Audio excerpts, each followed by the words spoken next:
Our next presenter is Ayuno Nakahashi, who is a Ph.D. student in Neurosciences at the Faculty of Medicine. The title of her presentation is Neural Feud, The Decision Makers.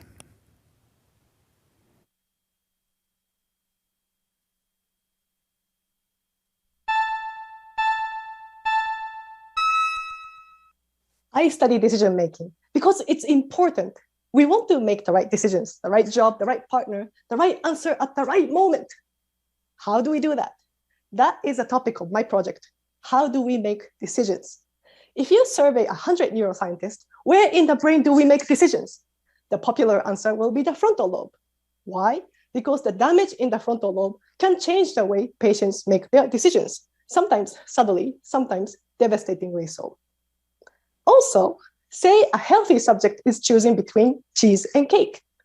If you have a special microphone called an electrode, you can eavesdrop on the neural conversation of the frontal lobe and know that the subject chose the cake even before they started reaching for it.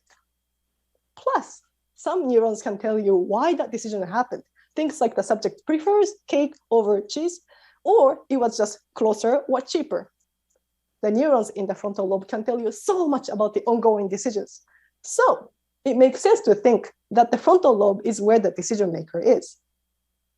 But actually, you can stick the same electrodes into the middle, the back, deep in the brain, and the neurons there will tell you the same answer. This is true even for motor areas, the areas of the brain that move our body. Why? That is my research question. Is it because there are decision makers outside of the frontal lobe? Or are those areas just echoing the voice of the decision maker in the frontal lobe? To answer these questions, we want to know where the first shout for cheese or cake comes from. If the first answer always comes from the same area, then that must be where the decision maker is. But if not, maybe we do have multiple decision makers.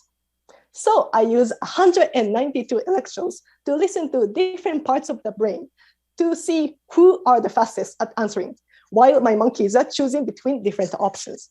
And so far, I have two motor area candidates, team premotor and team parietal.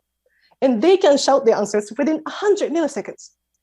But sometimes in some situations, one is always faster than the other, and that is team premotor. So, one decision maker candidate and one echo. Next up is team prefrontal. Can premotor defend their place? Well, stay tuned for my dissertation.